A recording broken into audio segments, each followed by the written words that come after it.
Welcome back, my YouTube community. This is Captain Phoenix, and we're here with another first-person OC fan fiction.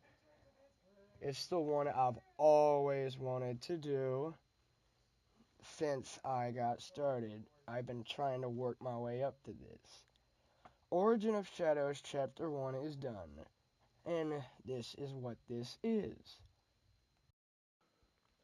I'm going to go ahead and tell you, you think I write down any of these stories? No, because if I did, it wouldn't make sense. So I tell them straight out of my head. And there's only one defect with that. Sometimes I gotta stop and think, like right in the middle of it real shortly. But I am really sorry for that, but I try to make it as best and as fluent as possible.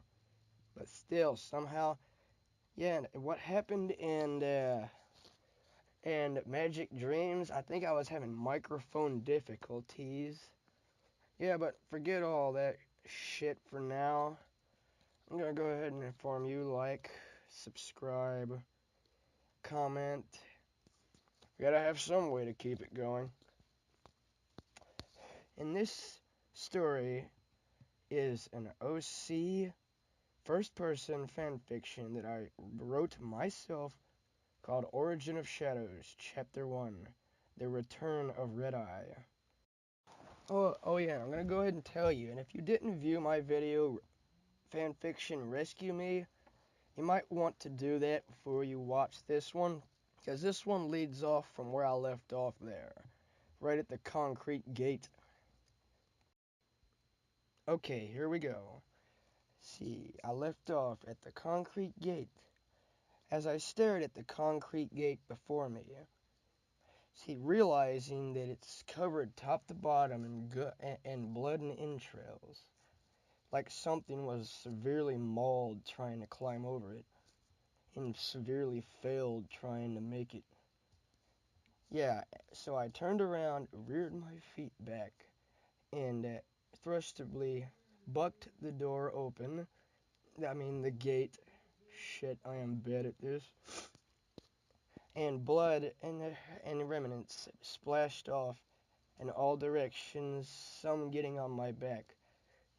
I quickly shook it off, gulped a lump down in my throat, disgusted at the fact of what just landed on me, and entered through the gate, unwary of what laid dormant behind it, waiting to kill us all. So as we went further into the whatever the fuck kind of field it was, it started getting more and more fucked up. As I looked around, there was nothing but remnants of blood, entrails, and disgusting corpses of everyone I knew and loved, just laying there dead, lifeless. I gulped another lump down in my throat, thinking, who in the fuck could be sick enough to do something like this? Ugh. And with Inferno following along behind me, I looked back at her, looking at this scared and awkwardly fear-like expression in her eyes as she looked around, panicking, not even knowing what to think of the situation. I asked her basically if she was okay. She just told me, yeah, just trying to stomach all this. I'm like, okay. And as we walked on through the forest, or what was left of the forest, we soon heard a ruffling in the bushes off from us to the left. I quickly jerked to the side in a battle-ready position, ready to attack our unwanted intruder. That's when I heard "At ease, soldier," and then my ears perked up, and I just looked off in the distance, thinking, I know that voice. And oh, just like I thought, here he come. See, Sergeant Blackbird, my late commander, the one that's always been in charge of me and probably always will. God, I don't like it. His attitude sucks. Just because he lost his wings to some creepy creature doesn't mean he has to act like an ass because he got him replaced with robotic ones. Yeah. As he approached us, I asked him, Sergeant, what happened here? He's like, it was terrible. We lost so many comrades. See, 75% of the ground troops are dead, and 58 of the Sky Brigade is gone. I don't know what we're gonna do. I think he might have won this time. You mean Red Eye? Yeah, you know Red Eye. Last time he was here, he almost succeeded the first time. How did they ever catch him? You see, Red Eye came here from a faraway land that no one fucking knows about. And when he really come the first time, they say that war lasted 30 years. Until we finally got fed up with it and hired a professional unicorn mage to trap him in Tartarus. It contained him for the longest time until, yeah, you know, he escaped again. Just then, there was a scream off in the distance towards the right. We all shot up and looked towards the destination of wherever the hell the sound came from. Just then, Inferno screams out, I know who that is. Then she started running towards the sound in a frantic panic, screaming, Belle! Bella! I'm coming, Belle! But by the time we all got there, it was already too late. The monster done had her pinned on the ground. In a frantic, hoof-filling example of how vulnerable she really was, the monster proceeded to sink its fangs into the side of her waist. And when they finally did, she yelped out in pain, gasping at the fact of what happened. But before Inferno can react, the monster thrusts its fangs back, ripping a big chunk out of Belle's side.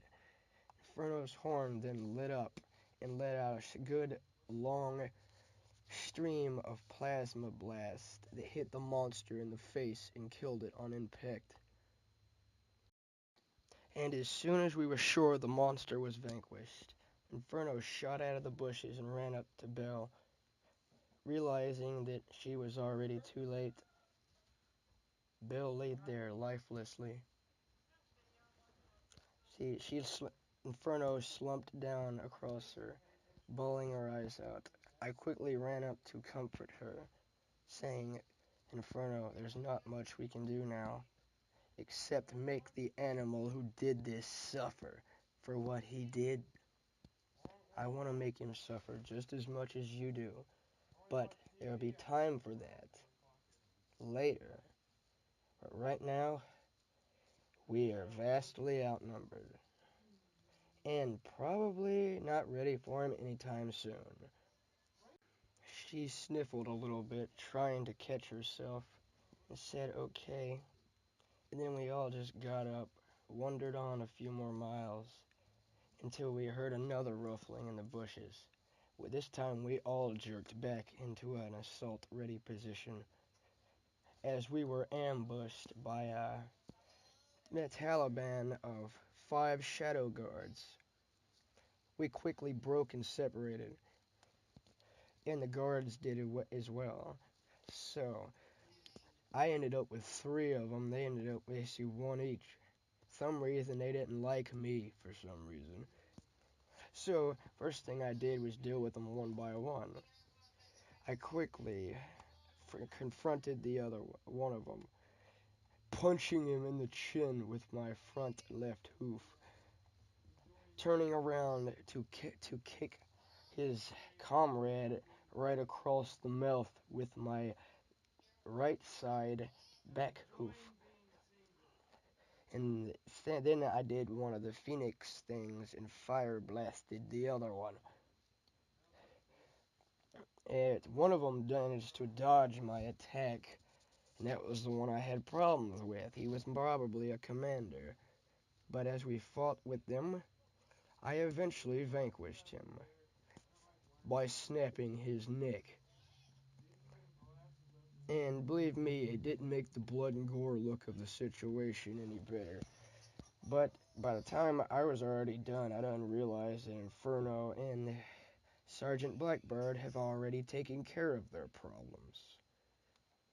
Then we walked a few more miles through the bushes and bloody trees, and then we heard another ruffling in the bushes. We all jerked back again, pissed at the sudden expectation of another attack.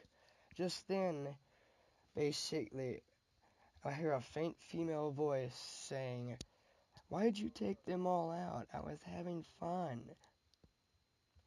And then I heard Blackbird say, "Suki, why'd you come here? You're the best unicorn mage we got. If we lose you, we're fucked." Just then Suki says, "Cool it, Birdie, I'm fine. I can handle myself. Unlike most of you." Then Blackbird said, "Suki, don't be cocky. This is not the best situation for that."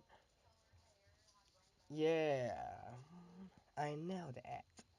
But still, I was gonna take them out myself. So what are y'all doing?" "Damn, it looks disgusting here." "Yeah, blood and gore and shit." "Yeah." And this is the end of chapter 1.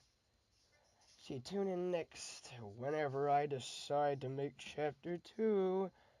I also want to inform you, like, subscribe, comment if you like these videos, and I'll surely make a lot more. So, that is all. Peace for now. Phoenix out.